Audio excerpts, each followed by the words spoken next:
Yeah, so welcome again. So tonight it falls to me to talk a bit about responding to beauty. And if you've been coming along to Dharma Night, you know that we do usually follow a little theme. And at the moment, it's a paper on the topic Reimagining the Buddha. And that was written in our tradition, and it sort of outlines a certain aspect of how we practice here. And this aspect is particularly around the importance of imagination. So if you were here the last few Mondays, you'll heard a bit about that already. If not, don't worry, I will recap us a little bit. So a couple of weeks ago, I think it was Stirmanas who introduced the topic and talked a bit about the imagination. And so it's sort of about the importance of imagination in the spiritual life. We come here because we want to develop ourselves. We want to live up to our potential. We want to, maybe you wouldn't use the words, but we want to gain liberation. And we need reason for that, but we do also need imagination. Imagination is really crucial for us to, in a way, make sense of our experience, to imagine, sort of based on our experience, that we can place our trust on, that we can actually develop. And so imagination is a really crucial part of spiritual practice, and that's why we're spending some time here at Dharma Night to talk a bit more about it. And so I think already, this definition was introduced a few weeks ago. So when we talk about imagination here, we don't mean that in the sense of like fantasizing or daydreaming. We use it in a particular way. So in the context of spiritual practice, we talk about it as a power or faculty of the individual that has within it something more than the individual. So something that sort of, in a way, connects us, draws us out of our individual experience.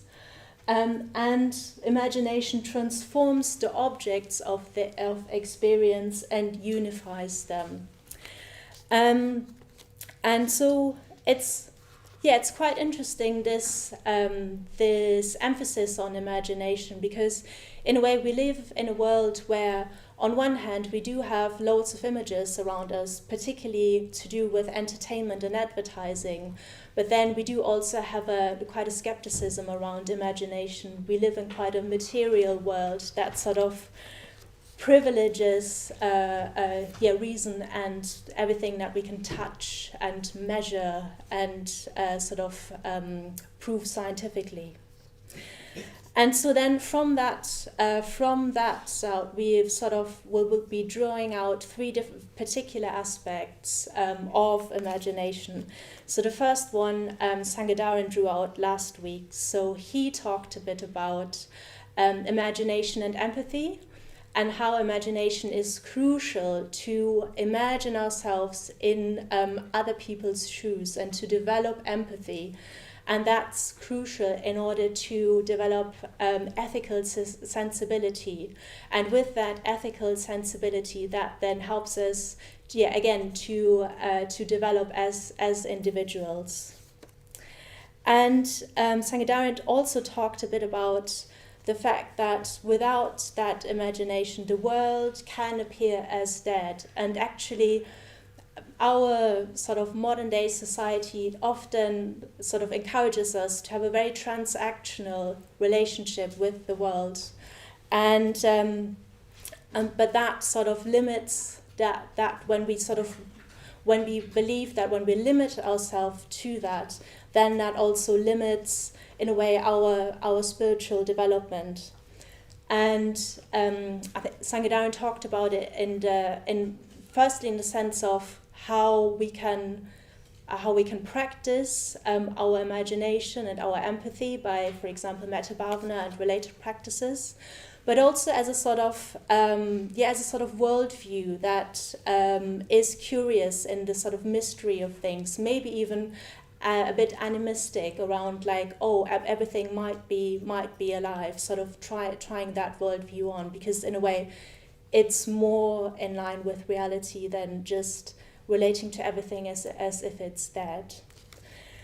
So that's sort of what happened so far, and then the particular aspect of imagination I'm going to draw out tonight is around art and the role of art in the spiritual life, and so I'm going to talk a bit about that, particularly in the second half, and it's quite a crucial aspect because it's one of the distinct emphases of our tradition.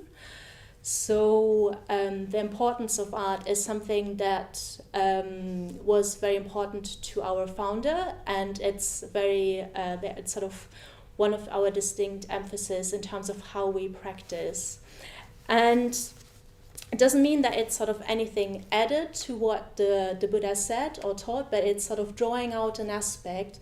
There was clearly a lot of appreciation of beauty in sort of communicated by the Buddha, and what we're doing is we're sort of or what Sangharakshita, our founder, did. He sort of drew it out, and that's also influencing how we practice here.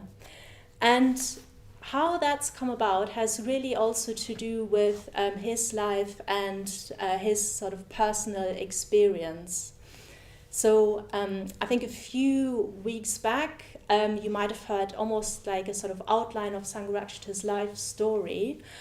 He was born in Tooting in the 20s. He was ill as a child and bedbound and ferociously read everything that was available to him, including loads of works of literature, which sort of really gave him an appreciation for art in the written form of particularly poetry.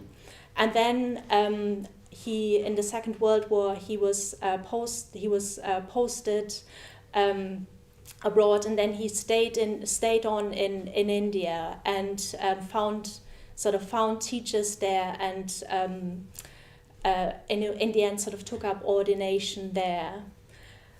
And so he had these two aspects to his experience. On one hand, he really loved art, and in fact he already as a young man had started to write quite a bit of poetry, and that was very important to him.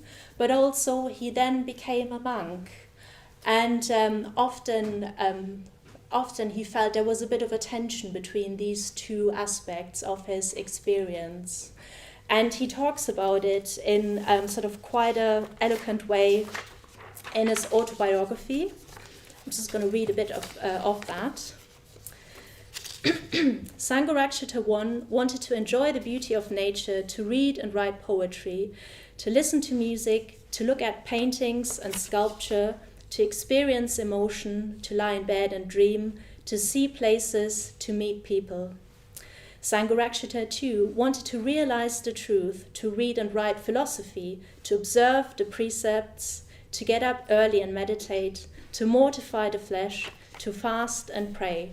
Sometimes Sangharakshita I was victorious, sometimes Sangharakshita II, while occasionally there was an uneasy duumvirate. So a duumvirate is when two people are in power. And so, yeah, you can see from that little quote the sort of tension that he felt. And in fact, the tension became so strong that one time when Sangharakshita II was in the driving seat, so to say, he burned all his poetry books. And then later on, really regretted it, basically, and was sort of quite... quite taken aback by the sort of violence of this internal conflict within him. But then a little while later, there was a bit of a resolution. So he taught, he had set up a young men's association, and one of the things they were doing, they were looking at poetry and studying poetry together. And so he describes of that The greater number of times we went through a poem, the more deeply we were able to penetrate into its meaning. A meaning that seemed, in the case of some poems, to coincide with the meaning of Buddhism itself. Once again, I realized that in explaining a poem such as Shelley's The Cloud or one of Keats' odes, I was in fact teaching Buddhism, especially when I was explaining it to or studying with a dear friend. So you can see there was a sort of change in his perception. And I'd be interested what you think about the relationship between art and spiritual development. So maybe we could just have a short discussion in let's say threes about just some ideas around the sort of relationship between art and spiritual development and how art might help us. Let's hear a few thoughts. Would anyone like to share what you sort of came up with in your group? Yes, please. We sort of spoke about how art can kind of evoke certain experiences, and art can have an emotional and quite sensational experience through looking at different art forms, and that can, I think, can be helpful in the spiritual life. But also we were saying how maybe if you can get a bit over-interpretative with art, and on that side that might be a bit unhelpful because you're not really having the direct experience of it anymore. Great thoughts. We'll come back to that in the second half. Yeah, particularly around the overthinking as well. Anything else? Yeah. One thing that we were talking about was how the act of art itself is spiritual, because it's like you're bringing something intangible, something that is out, it's in, no one can touch it. It's happening inside, and then you're bringing that down almost into the physical realm, and then you're sharing that with people. That within itself is a spiritual process. Whether people can see themselves in that, kind of like a mirror, whether it's something that's evoking some sort of emotion. So some of those things kind of came up. The act of art is spiritual in itself. That's great. Yeah. Other thoughts?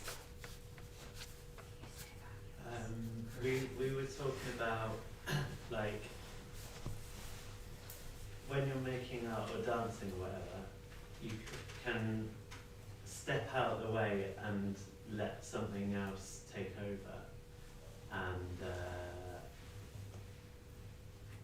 because I teach drawing, and so sometimes I'm trying to get my students to get out their own way and let the thing they're drawing make the drawing. If it's an object or a person or whatever. And then it gets into more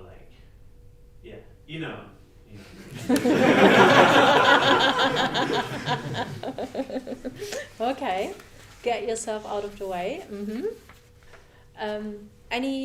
Maybe I've got time for one more? Yeah, I was sharing with my group that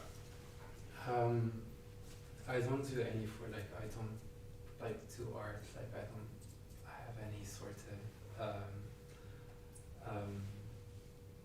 skill, but I do appreciate somehow, so I do engage with it. And I was telling them the first memory of having encountered art, and it's a strength was when I was a kid, and then I listened to Vivaldi's Four Seasons as a kid, and I remember just being in a state of shock. I was what is this? This is so deep and beautiful, and I was just out of words and just completely frozen and just taking in the beauty of it. So this is something that I had shared with my group. Yeah, you used the words shock and freezing, but it sounds like a really positive experience. Yeah, I can relate to that. Yeah, thank you. Thanks. Lots of really interesting observations about art, and particularly I think you said around like how making art is essentially spiritual. And so Sangharakshita, eventually he sort of came to the conclusion that he said the fact that art and religion and art are in essence one, and that beauty is not merely truth but goodness as well. And so in the second half I'll talk a bit about like how he arrived at that conclusion, and also what he specifically means and what that sort of means for our practice. But for now, let's do some meditation. Welcome back. And so responding to beauty and the relationship between art and spiritual practice. I actually thought I'll start this talk with a few disclaimers, but maybe let's start with this. Who of you is an artist? Just show of hands if you're brave. Got a few tentative artists. Great. Yeah, no, fantastic. Yes, my first disclaimer is I'm not an artist. I've got scientific training. I have tried to write a novel. It's somewhere, the draft is saved somewhere on my computer, and hasn't been reviewed for a while. But in a way, as you'll see, that's not sort of substantial for this talk, because I'll be talking a lot also about appreciation of art. So that's my first disclaimer. And then my second disclaimer is I'll be talking about some examples of art, and they are purely chosen by my own experience and preference. So you might have completely different examples, or you might think the examples are a bit this or that or whatever. So just to say, I'll be talking about some examples of art, and in a way I'll also be exposing my own ignorance about all the kinds of art I don't really know much about. And then my third disclaimer is that I'm mainly for this talk going to be talking about art as in human-made things, and you might think that some of the things I'll be talking about, you have a similar response when you're in nature, but in a way we covered that, Sanghadaran covered that last week, so tonight we're mainly going to talk about art. So we've taken as a basis for this talk this paper, but there's quite a lot more writing that Sangharakshita has done around art. So there's this volume called The Religion of Art. I picked this up at Lama's a little while ago. I think nowadays you can get it as part of the complete works. Yeah, and isn't The Religion of Art an intriguing title? Like, I didn't know art has a religion. What does it mean? So, and I think, it's a very interesting approach. And in a way, before the break, I've already talked about Sangharakshita's own experience of what can sometimes feel the tension between art and spiritual practice. And in a way, there are lots of different aspects of that. So he was a monk, and in the Theravadan tradition, monks are not encouraged to enjoy many kinds of art, so take part in like music or theatre or entertainment. And I think in quite a lot of different religions or religious traditions, there can be almost a bit of a suspicion of art, and takes lots of different forms, from like not depicting God or certain other aspects, to having a need to simplify things and not being very opulent. So I think that was part of what Protestantism did, sort of simplifying the churches so they're very, very plain. So in a way, there's great art has sort of exists in all spiritual and religious traditions, but also there's always been this unease. But it's also seems to have to do a bit with like the kinds of art and the kinds of spiritual practice. So here, the religion of art, both the words religion and the word art is meant in quite a particular way. So by religion, what is meant is, well, essentially any practice that that sort of helps us to develop egolessness. And that sort of, so in the Buddhist sense, egolessness, going beyond this fundamental delusion that I'm over here, you're over there, we're completely separate, and somehow, the world sort of turns around me. It's that sort of, I really like that sort of deep sea, you evoking the deep sea trawler of craving, of sort of shoring up our ego. So when I'm talking about spiritual practice in this context, and in this context, religion is a shorthand for that. It's about this developing egolessness in that sense, as we do here at the Buddhist Center, as we practice here. And he also has a definition of what art is, which I've written down because there's a few bits to it. If you can read my scribblings. Not this one. Here we go. So it says, art is the organization of sensuous impressions into pleasurable formal relations that express the artist's sensibility and communicate to his, her, or their audience a sense of value that can transform their lives.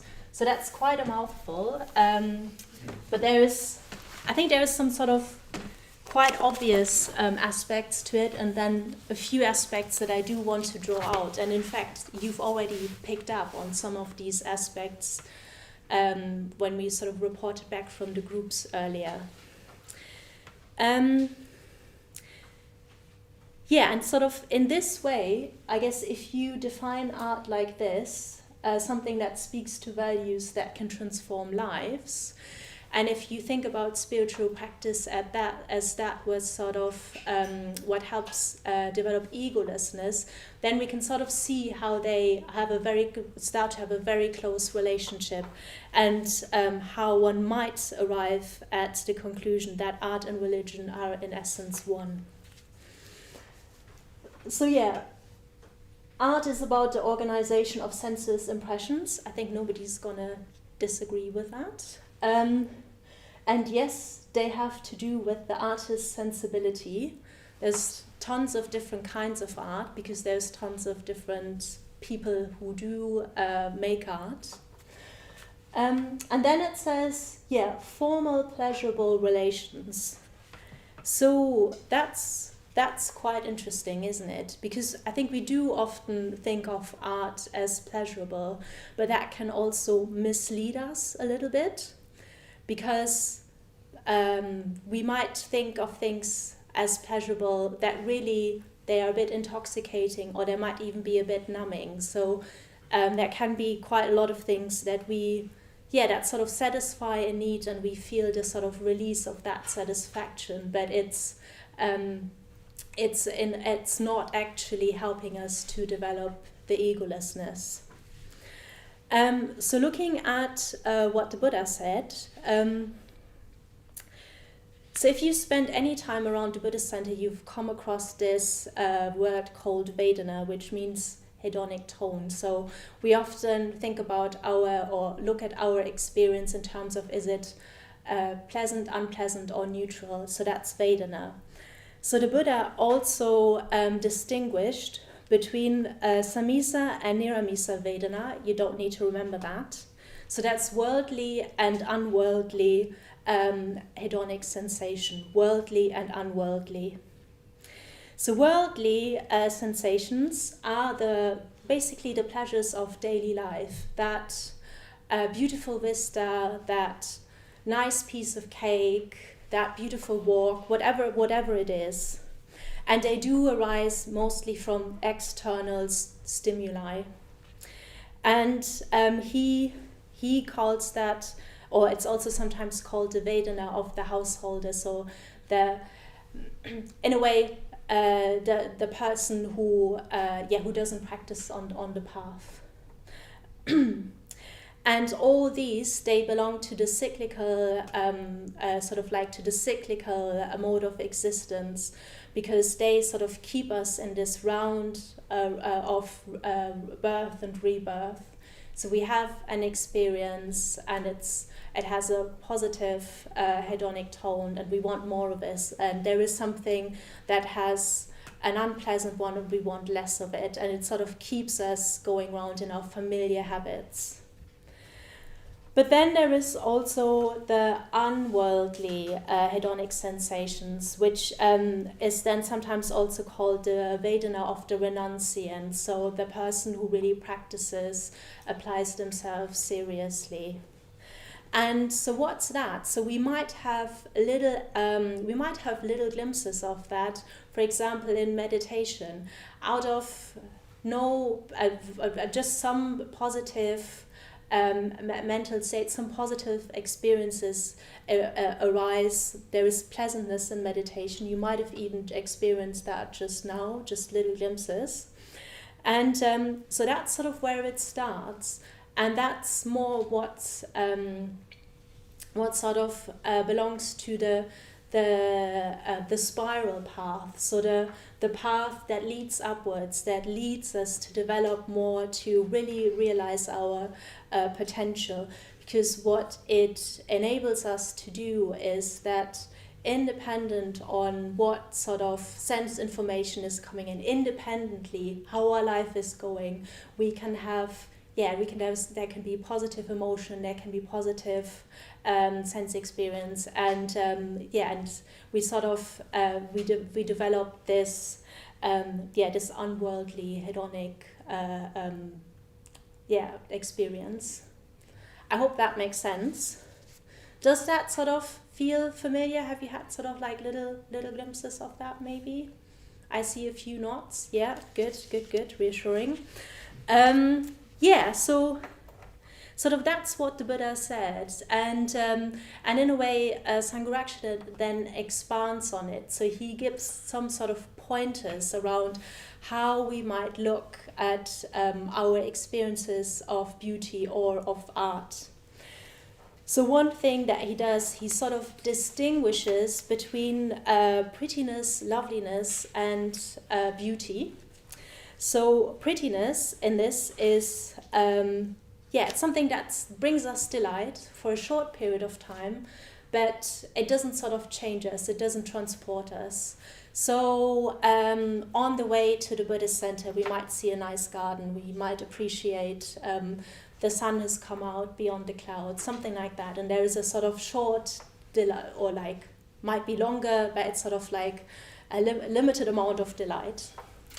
And then there is loveliness, and loveliness is that, but the sort of emotional response is stronger.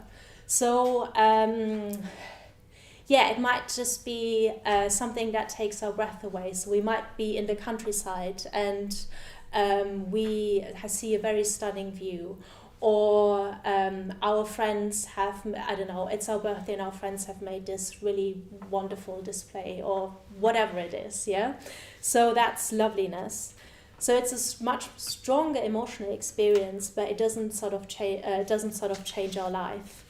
And then beauty, to come back to our sort of definition here, beauty has this part around communicating values, a sense of values, and that might even change our lives. So it's a experience that carries some moral and spiritual meaning, that's sort of deeper. And I think that was also, people when you the people who talked before the break, that was sort of you drew that out a little bit. And I think some experiences from my own life. So I had the good fortune, we actually talked about this at the beginning of the evening, or as I arrived. I had the good fortune to be on pilgrimage in India a few years ago. And we went to lots of different places that were associated either with the Buddha's life or Buddhist practitioners in the path or in current time. And one of the places that we visited was Ellora Caves in Maharashtra. Has anyone been there by any chance? Yay!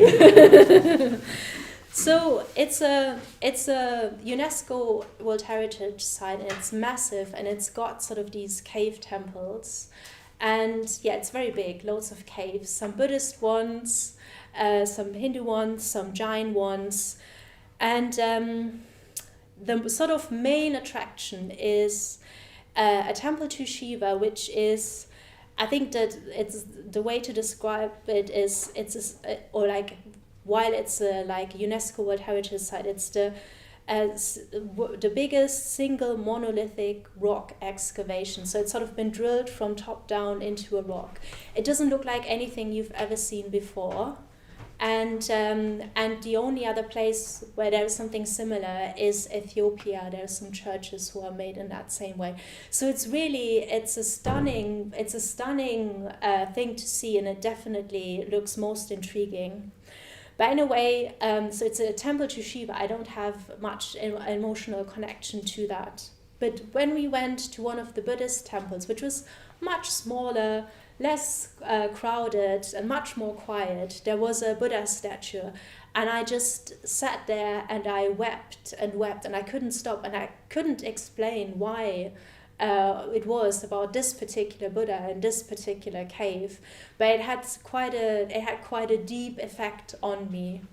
And on this pilgrimage, there were quite a few of these sort of experiences, and they've really stayed with me. And in a way, I've sort of provided some sort of, it's almost like a sort of nourishment I can come back to. Prettiness, loveliness, and beauty. So it's in a way an invitation to bring mindfulness to the things we might look as like beautiful, like what effect do they really have on us, and do they really speak to our values? Do they really transform us? Another thing that Sangharakshita talks about, and also you might in your own experience have obviously examples of that. So another thing he talks about is he sort of looks at 4 different categories of religion and art. So he looks at art that is religious in form, but it's really not religious. So you could think of like the Buddha statue in the garden center. Looks religious, isn't really religious. Then there is art that's neither religious in form nor in essence. So I guess that's most of the things that we sort of look at as art. Particularly maybe nowadays where there's so much also, I guess, entertainment available that sort of looks like art or sort of is a bit artsy. We've got loads of commercial art. There is AI art, all those sorts of things. So again, an invitation to sort of think about what is it really that we've got in front of us.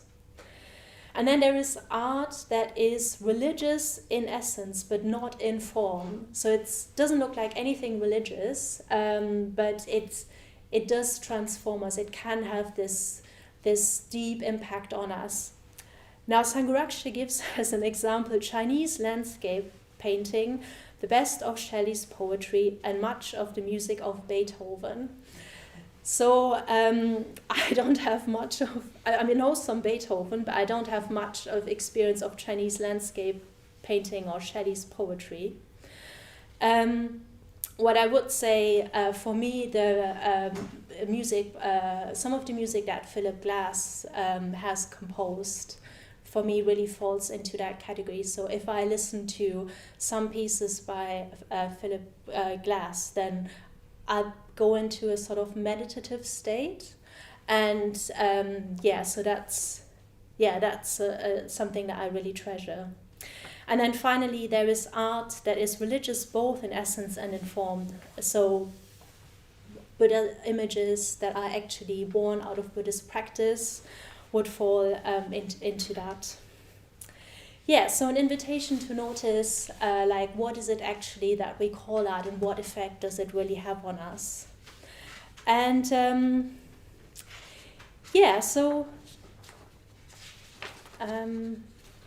so I think, for me, ways in which I connect to a sort of expansive experience is, as I said, like Philip Glass, but also some dance, some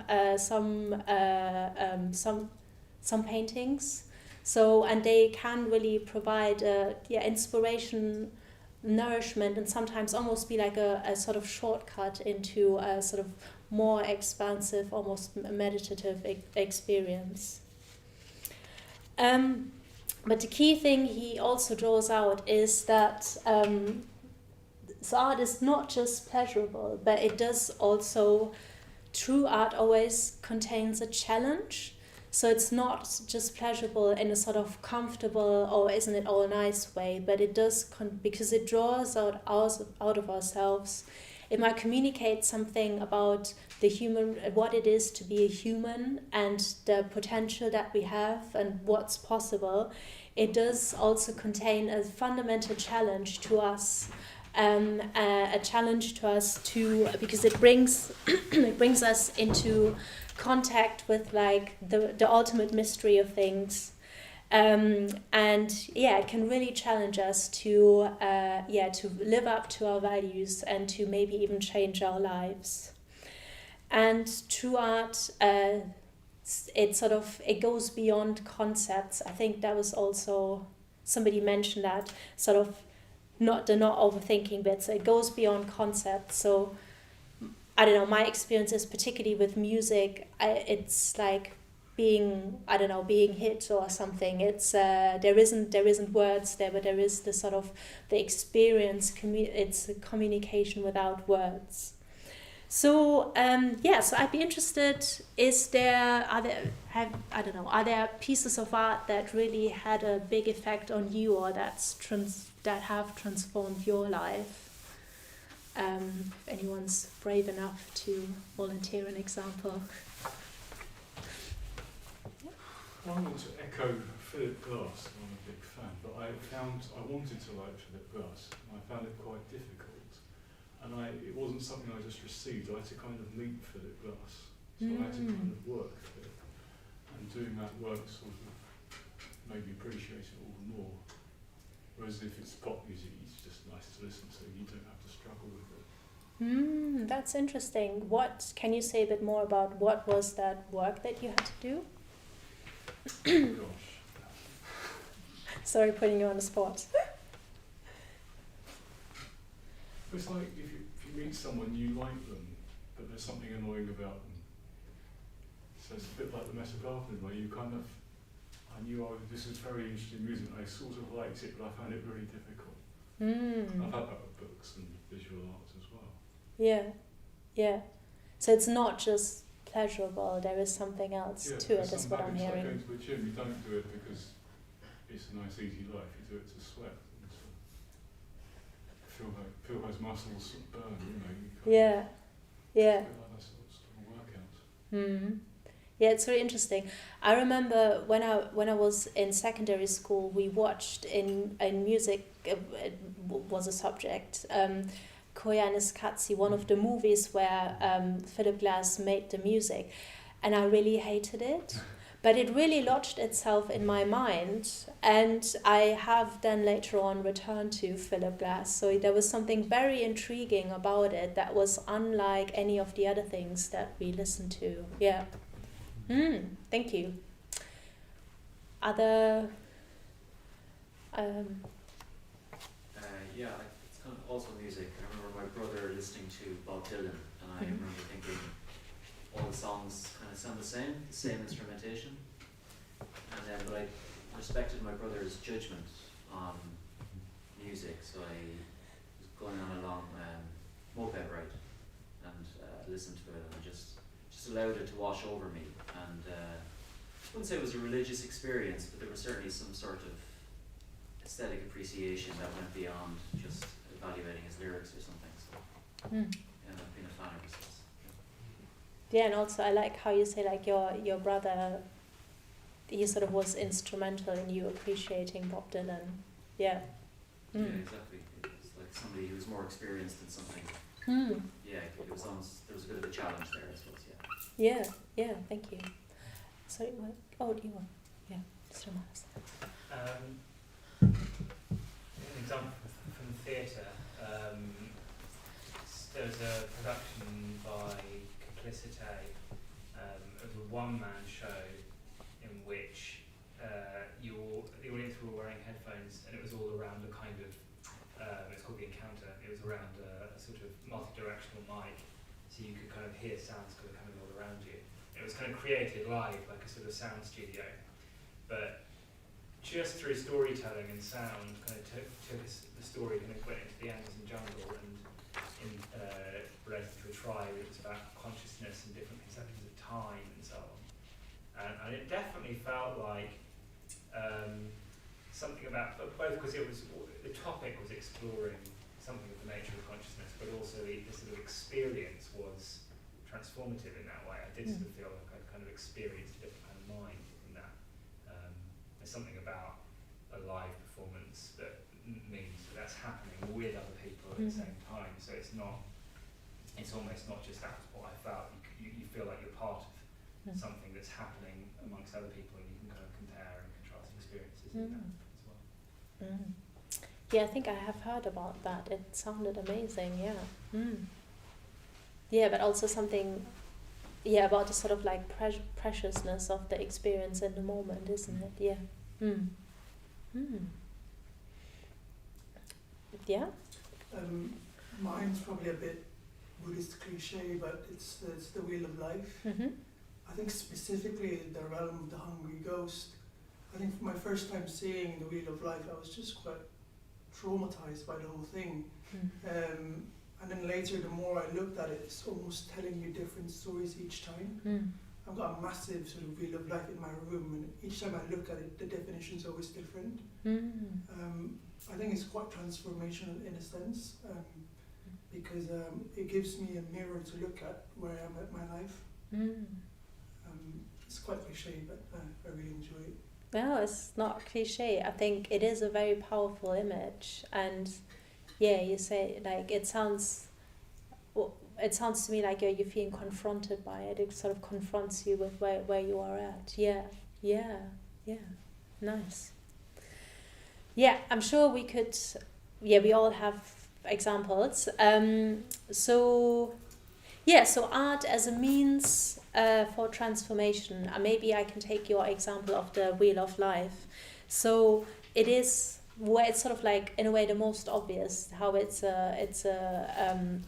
art as a way for you is a way of a sort of spiritual growth and sort of developing, isn't it?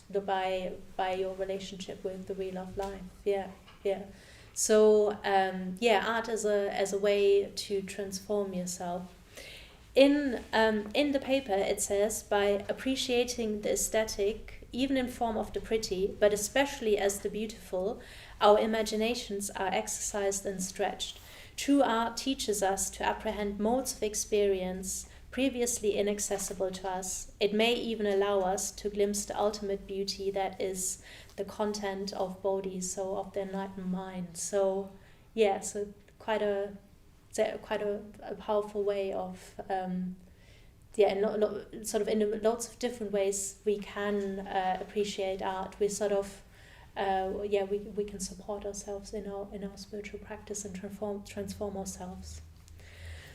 But it's also really important that art isn't enough. So just by going to galleries and theatre and so on, one doesn't get enlightened.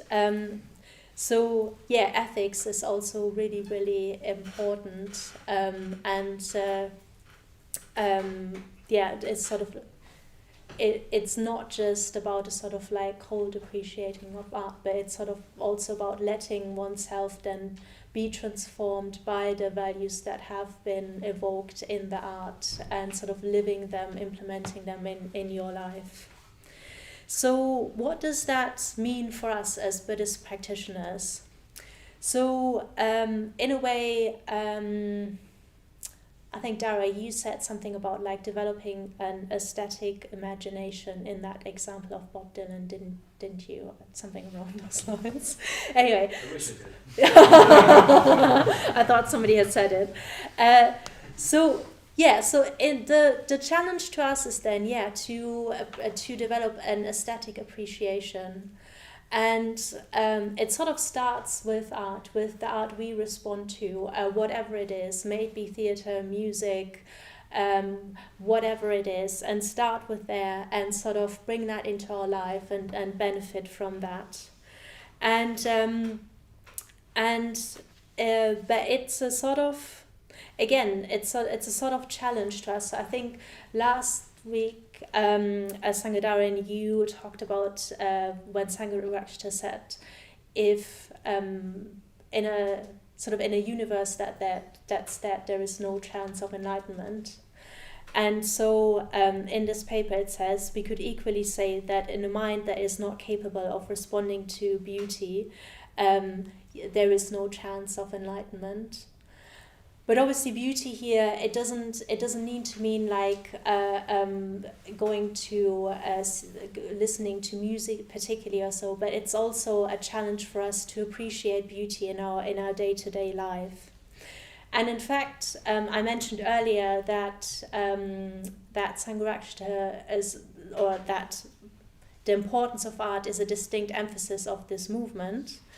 And so Sangharakshita had this vision of Buddhist centers also being art centers, and that the people at Buddhist centers would be involved in creating art in lots of different ways, or beauty, making things beautiful, making a place beautiful, creating beauty together, and sort of introducing each other into the beautiful and art. And in a way, you can see this. We've got, I think it has lots of different examples from like this Buddha statue, which was created by somebody in our movement, to like these wall hangings, but also even like the flower arrangement, and around the center you'll see other sort of examples of art, and you'll find quite a lot of people who do different bits of music, looking at Vandana Jyoti and other artistic activities. So it's a sort of vision of a Buddhist community that is involved with art, so appreciates art and it says of our own culture, but also sort of art from around the world. And fosters each other's engagement with art by sort of introducing each other to art, but also whatever sort of ways we can, maybe trying out to do some art ourselves, whatever, drawing or I don't know, writing some poetry or I don't know, just trying something out. And even it says sort of like if it's not very good in that sense, it sort of stretches ourselves beyond ourselves. But what I would also say, what that does is it helps us to do something that's not utilitarian and that's not productive, and that sort of introduces an aspect of play within our lives. So in that sense, this sort of even, I don't know, trying out to draw something or to write a poem or something, it's about the process rather than sort of the outcome, and it invites us to use our time in a sort of creative, playful way, which is in a way quite countercultural, given how a lot of what society tells us at the moment is about like how we need to be productive, how we need to achieve and attain things. And so we can sort of lean into that aspect by having our own artistic explorations.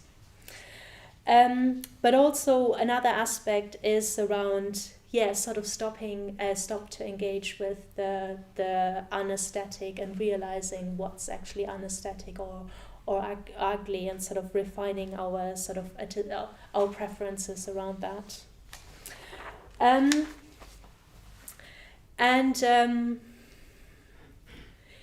So Dara, you talked about how your brother introduced you to music, and so here we also we have this concept of Kalyana Mitrata, which means the beautiful friendship.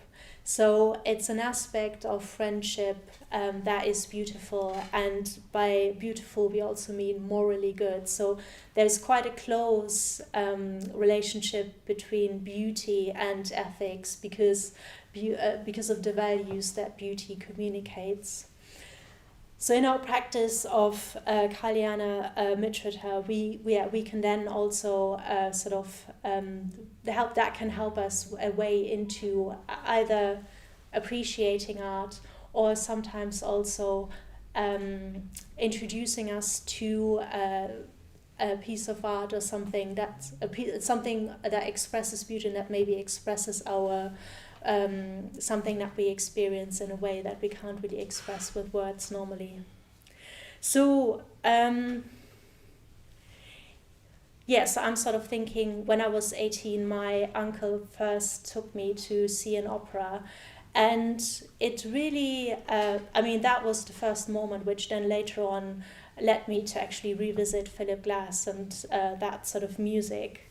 Or when I was 30, a friend took me to a ballet for the first time, and I was really shocked, like, how did I turn 30 on this earth and have never seen a ballet before? It was really quite a big loss. So we saw a piece by William Forsyth, it's called In the Middle, Somewhat Elevated. Does anyone know it?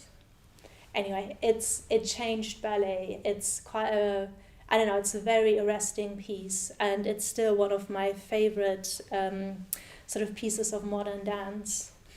But then from there, I've sort of started to go to other things and explore, and particularly in some choreographers' work, found again this moment of just feeling arrested, as you call it, in that sort of experience.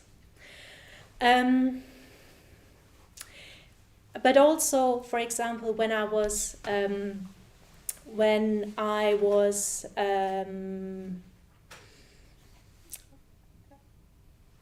first ordained and I came back with the name Akshayapradipa, a friend gave me a drawing. So Akshayapradipa means inexhaustible or indestructible lamp. And my friend gave me this very elaborate drawing of like Victorian street lamp, think Narnia, sort of overlaid with a stupa, if you know what that means, which is again quite a complex Buddhist symbolism. And it gave me a completely different way into my name and what I was sort of, what I've been given. And then the many times on retreat where just like a well-chosen poem sort of helped me to sort of land into meditation. But then I think there is also something about which we can maybe sometimes get hung up about. So not sure about you, but when I grew up, I mostly, so I grew up with Metallica and Stephen King. So as a teenager, I listened to metal and I would read these huge tomes of Stephen King. And in a way, it served me really well. Like, I learned to read really well, and I had quite a broad range of words that I knew. But can I claim that listening to Metallica sort of was a transporting experience? I would say mostly not. And I don't know, and then later on, when I changed schools, there were all these kids who were having like piano lessons and so on, and I felt a bit insecure. So we can have lots of things around art which are also to do with like class and culture and that sort of thing. And in a way, the invitation is to sort of try to go beyond that in a way and really find what sort of speaks to us in our own culture, but also sort of across different cultures. So, yes, I've said something earlier around like that sort of by maybe experimenting something a bit with art, it helps us to go beyond our usual utilitarian way of engaging with the world. And in a way, it's sort of, we can take that sense of aesthetic appreciation and apply it to everything in our lives. In fact, sort of aesthetic appreciation, one can say, is an aspect of mindfulness. So as we just did earlier in the meditation practice, we can sort of, we were sort of looking at that aspect of mindfulness. We can bring aesthetic appreciation to everything what we're doing, and things, in a way, it will sort of transform our experience. And in the paper it says, it's a sort of relishing it, being in tune with it, being on the same wavelength as it, being in harmony with it. You could say, not just knowing it. So true awareness is appreciation. It's relishing in what's happening in our experience. And so we're going beyond that sort of usual utilitarian way in which we tend to go through our lives most of the time. And so Sangharakshita then coined this term, the greater mandala of aesthetic appreciation, also sometimes called the greater mandala of uselessness, which is a fantastic and quite provocative, in a way, term. So it's really an invitation to go beyond a sort of task focus, having to achieve things, and really bring appreciation to everything what we're doing and to each moment. And by doing that, it sort of loses its seriousness in some way, and there can be often an element of play be introduced. Things, in a way, they can flow a bit lighter if we bring that attitude to our life. So and we can practice that in lots of different ways. So, for example, by doing nothing, or by doodling, or by going on retreat where we actually have less distraction, and we might end up just sitting somewhere with a cup of tea.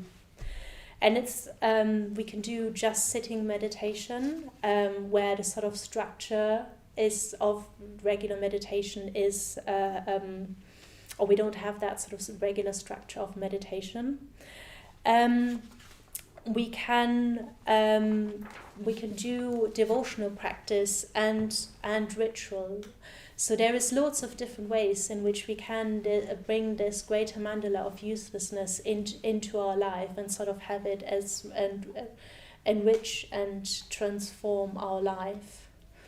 So you could, I would invite you to think about how you could bring that into your life. Yeah, so what have I talked about tonight? So art and spiritual practice do belong together. Spiritual practice is that where we develop egolessness, and art is what communicates value that transforms us. And I've talked about different sort of ways of discerning what art really is and what impact it really has on us. But also ways in which we can sort of bring more aesthetic appreciation and ultimately more enjoyment and pleasure into our life. And then I've introduced the greater mandala of uselessness. And now I'm going to finish with a quote from the paper, which or like a little paragraph. So in this, it is the aesthetic dimension that transforms the Dharma life into pure play. Art has its roots in the casual knocking of a poker against a log in the fire to watch the sparks fly, the skimming of a stone across a pond for the relish of spreading ripples. Rearranging one's room, planting a bed of flowers, even choosing new clothes, all may be small steps into the aesthetic realm, without which life is merely a dull struggle for survival. ultimately, it is only in this aesthetic dimension, or in the dimension of imagination, to put even the aesthetic in context, that life's meaning and value is to be found. Without this dimension, life is truly not worth living. The Dharma life is this aesthetic play lived out in a context of recognition of the truth of things and of deep empathy with the life in all. This is the Bodhisattva's lila, or play, a playful activity that spontaneously helps all beings to awaken to the ultimate beauty of existence. And that brings us to the end of this evening. Thank you.